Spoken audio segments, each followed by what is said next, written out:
Our tutorial today is going to be on 3DXChange 5 iClone pipeline, and the tutorial is going to be starting at DAZ4 Studio. We're going to export a character. We're going to bring that character into 3DXChange 5. We're going to give the character motion inside of iClone. We're going to bring it back to 3DXChange 5, and then we're going to export the motion that was given to it in iClone 5 so that we can use it again in DAZ4. So here we go. This is 3DXChange 5. This is the pipeline version, and if you notice, none of these buttons are lit up. It's because we have nothing in the scene. This is export to iClone, export to FBX, export BVH, and export OBJ. OBJ, of course, is just mesh. This is motion, and this can be mesh and motion. So we're going to start right now. I'm going to switch back over to DAZ4, and we'll begin there. I already have a character loaded, so if I go in here to DAZ4 Studio, you'll see I have a character in the scene. This is Ico. Very simple character, nothing fancy. What you need to understand here is that DAZ4 and all of its characters generally use the same bone set. So you can take a character here and you can give it animations within DAZ4 itself, or you can use presets that are determined from other motion sets that are imported through BVH. So what we're going to do is we're going to take this character, which I've already prepared and decimated down to 75,000. That's half of its original size for resolution and polygons. I'm going to export this character simulated. It's already been exported. File, export, just the character. It's here. It's DAZ4 FBX. I'm going to export it from here as an FBX. I'm going to bring the motions back to the same character as a BVH. There are no images here because this character has no images. The only thing you see on the surface of the character itself is color. There's color to the skin, there's color to the little suit. That's it. So if I were to export this and overwrite it, it would come back, it would still be the same size. So I'm not going to go through the save process. I'm just going to say this is what we do. We save the character, and now we're going to go back after it's exported, and we're going to go into this directory, and we're going to bring it into 3DXChange. So if I say save, well, won't hurt. Do you want to save it? Say no. Cancel. Now, if I come into 3DXChange, I want to import that character in. This is the character here. This was already exported as a BVH, the motion itself. Ignore that for now.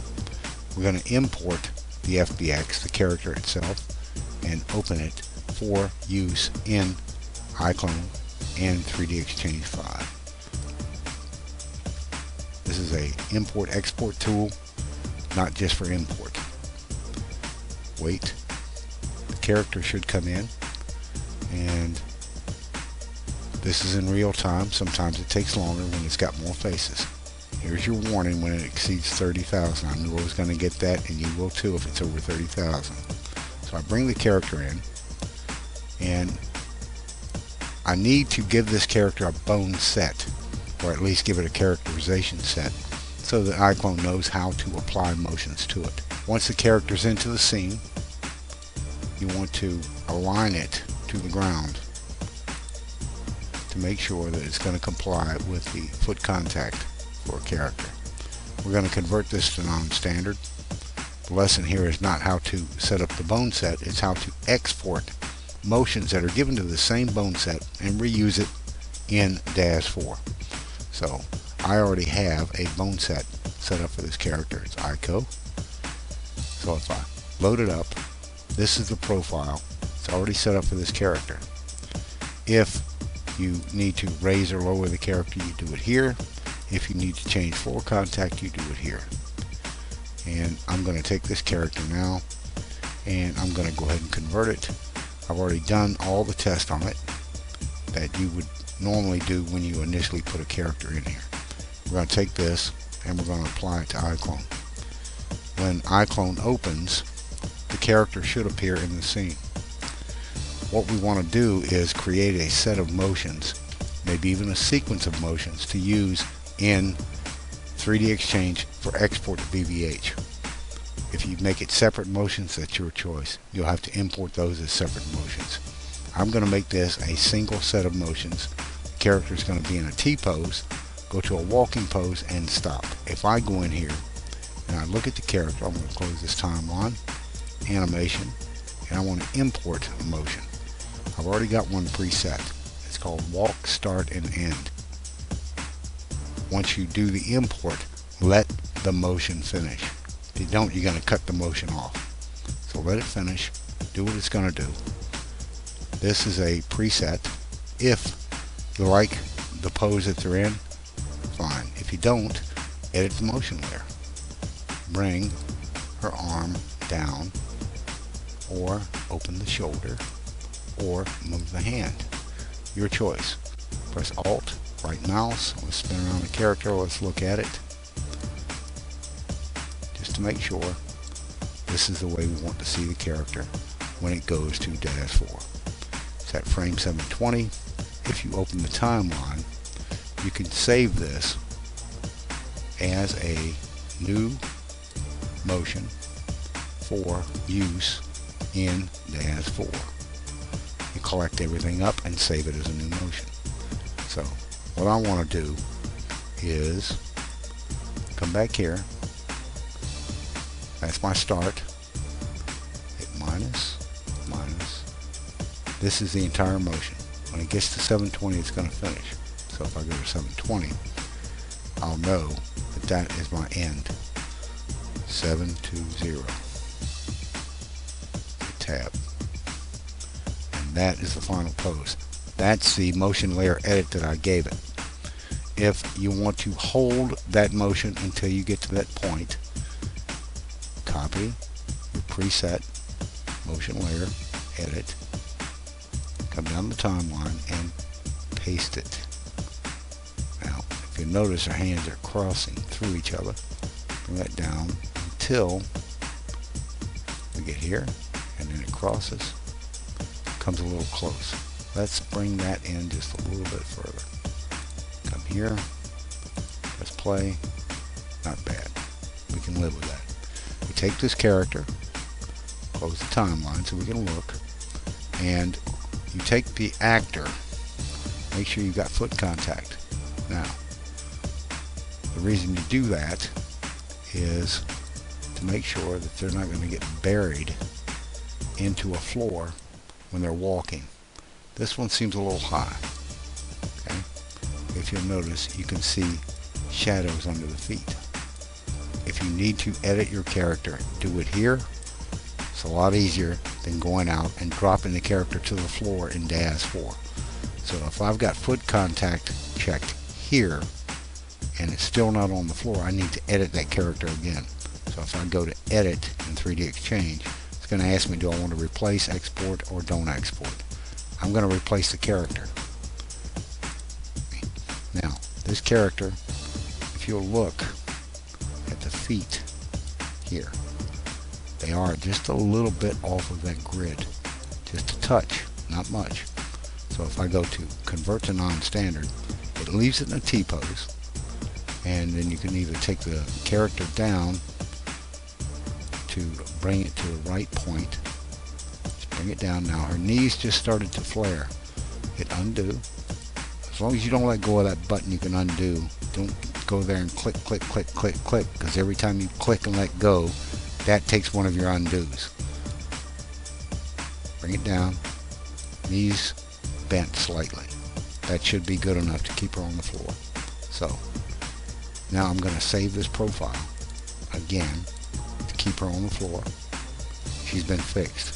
To test her again, convert, and then come down to the character setting, hit apply to iClone, and we check her again.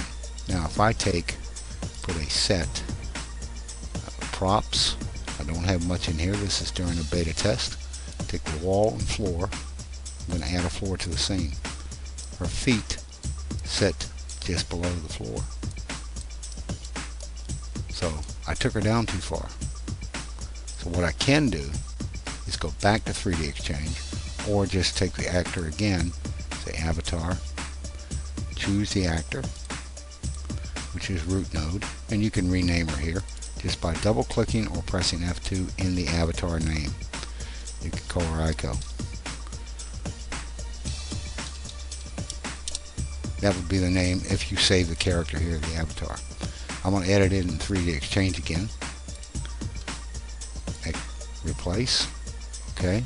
Convert to non-standard to bring the bone set back. And we need to bring her back up. So, if I take the character and I bring it back up, I believe it was something like 2.45, something like that. I'm going to bring her back up, and we're going to save it again in the same profile. When you get it right, leave it there. Now, it's in a T-pose. I'm going to convert it. Apply to iClone, and now her feet came back up above. Now she might have her feet curled into the sand, or toes curled into the sand. Okay, that's fine. If I hit stop, does it look like she's walking on the surface like she should be? Generally so. If she doesn't, you can always bend her feet back. In other words, rotate her feet so that they point up just a little bit at the toe. And there we go. Now that should satisfy the average person. If you want to get nitpicky, you can do that. There we go. The character, we edited in 3DXChange, we brought her back to the current level. Now we want to take that character, go to 3DXChange again, bring it up, and if you look at 3DXChange, you've got a character in here with no motion. Or do you? Do you see any motion up here? None. There's no animation here. No performs. It's got motion in iClone because I gave it to the character in iClone. If I want to use the same motion here, I can either save it as a new motion from iClone and then import it here, or just import one I already have. I already have one that's similar. Walk, start, and end. So I open that. Comes up here. Same thing that iClone has. And as she walks, she'll come to the end of the cycle. You can either loop it down here, or you can unloop it, and that's the end of the cycle. If you want to clean those hands up, you'll have to do that by backing this frame up or saving the new motion here, like this. You can bring the hands down here. Now that's a clean motion. Hands aren't merging. You can stop it at 675, but that's going to be your final frame. So if we take this motion and we add to perform, which is where it has to be to export it as a BVH, it will not export from up here. This applies it to the character. So I want it to end at what? 675. 675 would be okay. So if I go in here and I say end is 675, that's as far as it will take that motion. It will not take it beyond the ending marker. So we hit end, that's her final pose. Hit stop, that's where she starts. If you want it to start at a different point, like say here, same thing here, 77. Change your start point to 77. Beginning and end will change based on what you need. And we'll put that on a loop, and let's see what it looks like as a loop motion before we export it to BVH.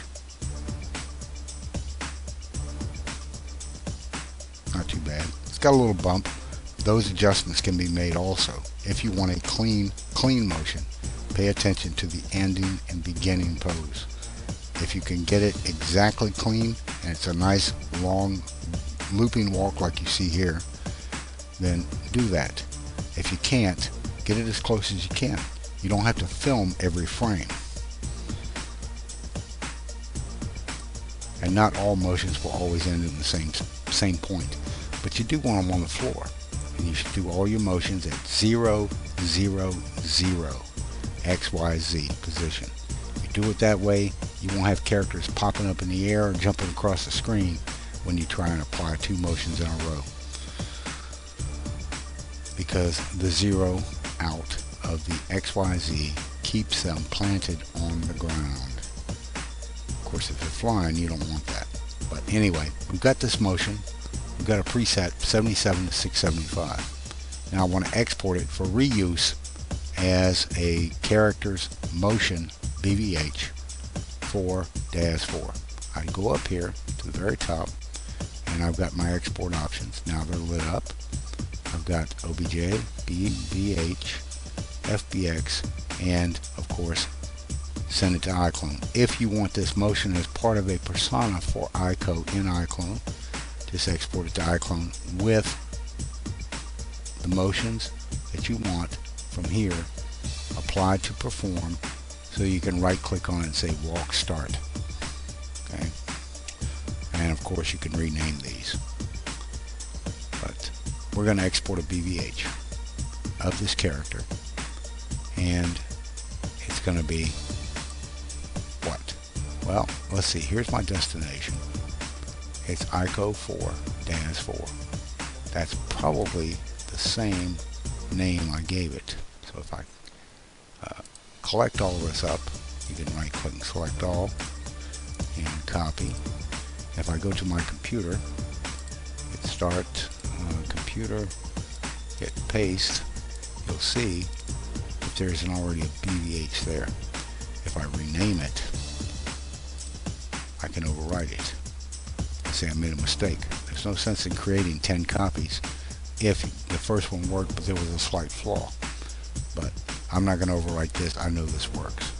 So once again, get your path, export it, and when you give it a name, give it something you can recognize when you go back out to get it. This walk, start, and end will be tacked on at the end of the name you give here. So it's iCode DAZ4.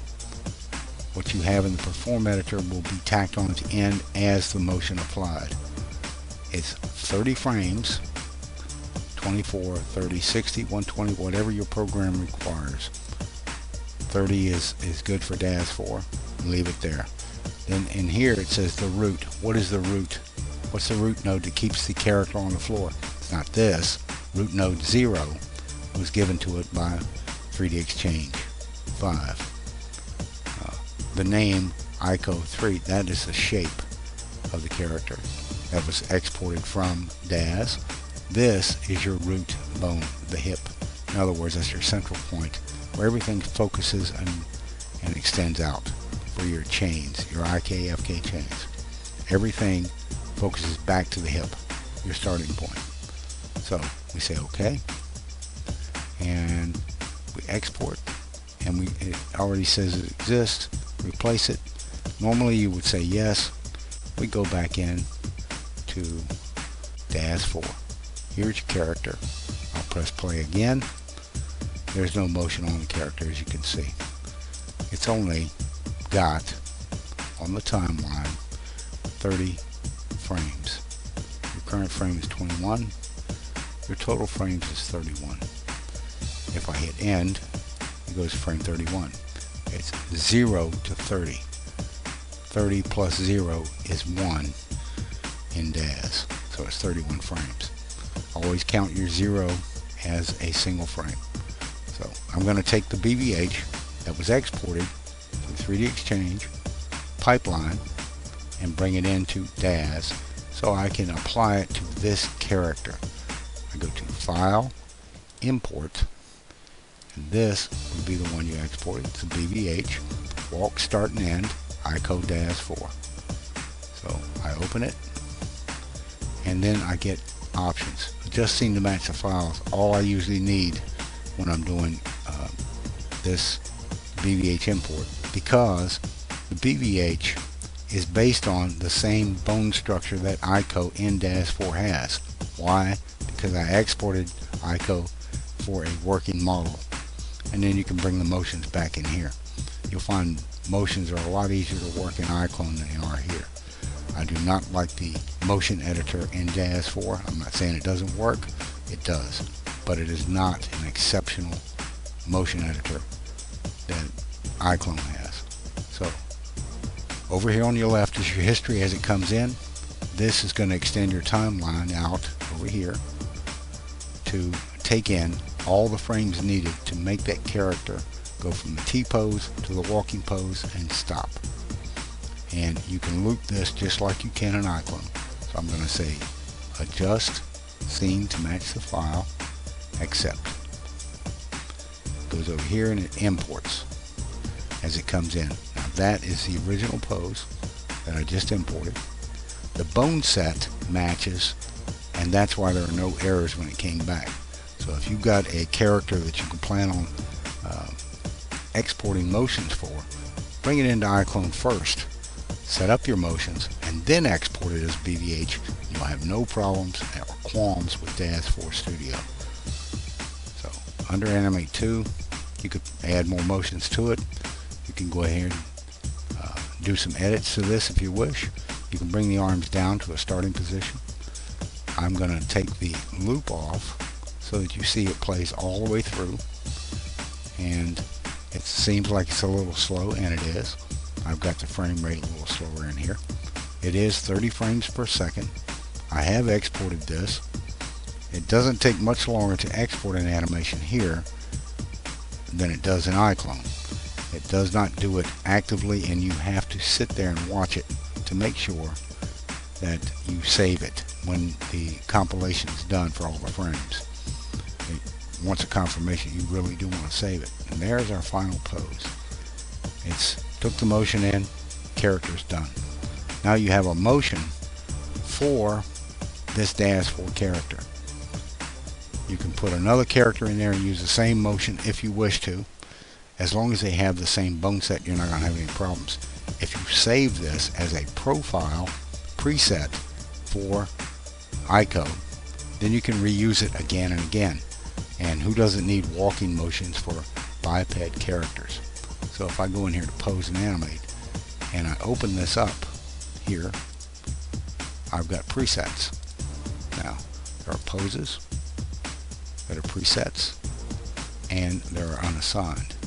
Now, this has 390 frames in it. A little longer than this one. But you can save a preset. This says 390, this says 360, and this says 320. It all depends on what you want to apply to the character. I want to save this particular motion set as a preset to use again in Daz. So I save a preset. You can give it the range, which is 0 to 390. Record custom. Choose iClone. This is the one you're going to be using as your base model. And you can do a current pose. If you like a certain pose, you can save a current pose. What we're doing here is we're exporting using this little button up here, a preset, so that we can use it again. We don't have to go in and try and build it again or import it again.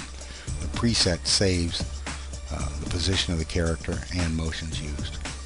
And I say accept, and it asks me what I want to save it as. Well, I've got a 320, a 360. These are all a little different. This one has 390 frames. This is my method. I don't care if you put it down or not. I put it down. I know how many frames are going to be needed for that particular motion. Doesn't matter. For Daz, I put it down. So I save it. Preset's done. Now, look here on your left. In the presets, I have a new preset for frames over on the left. If I highlight it, it's going to go away as being new.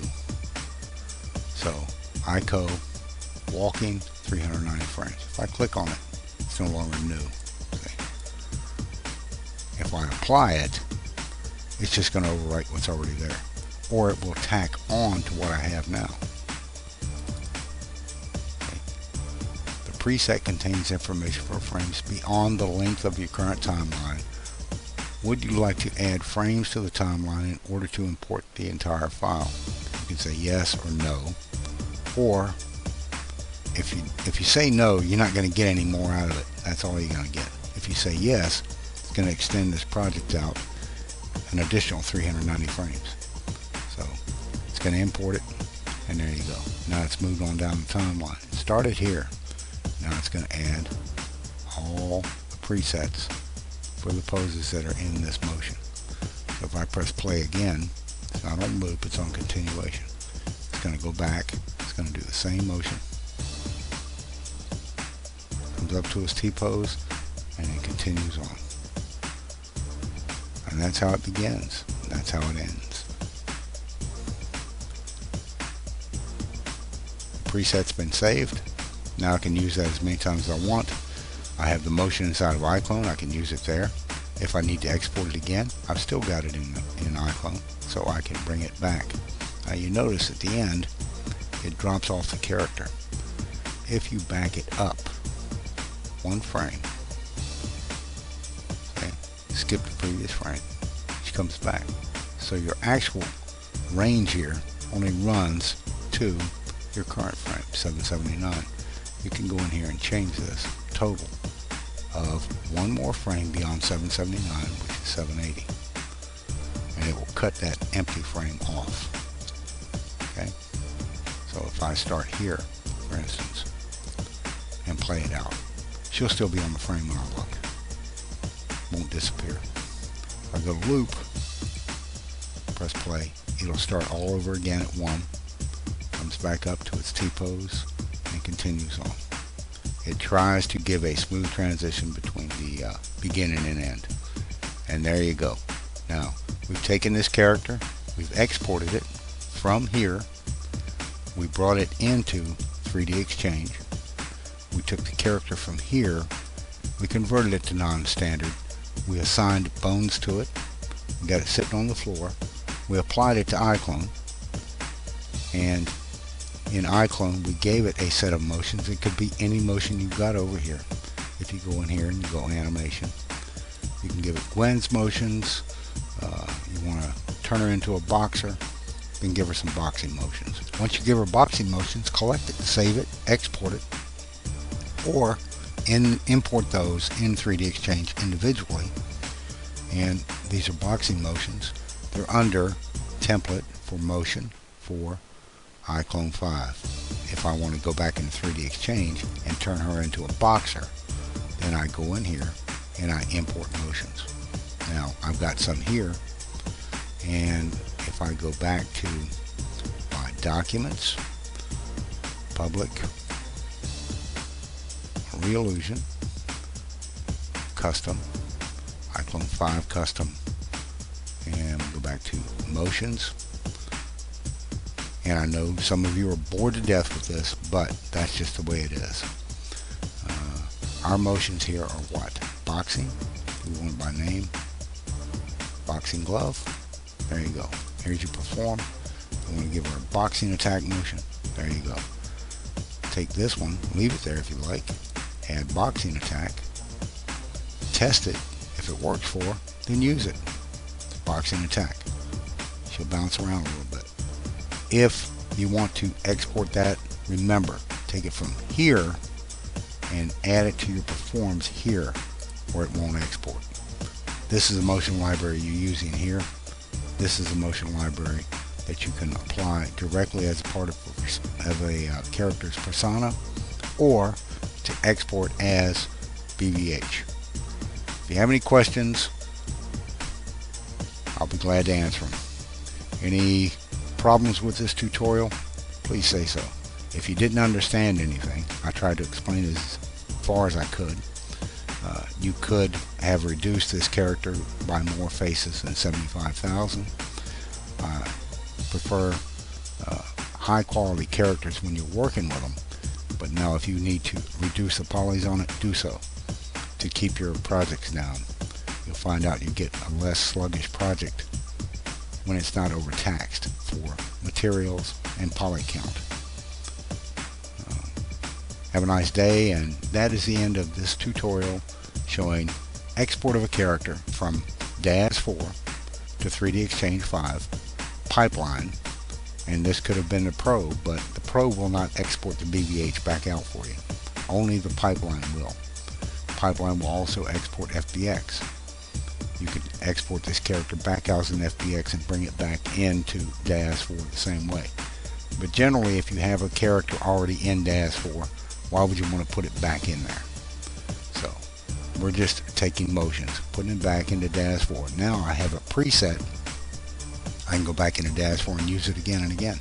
It's the same as using a motion in iClone, only I'm using it for DAZ4. Thank you very much. Hope you understood the tutorial, and take care. We're done. Cricky out.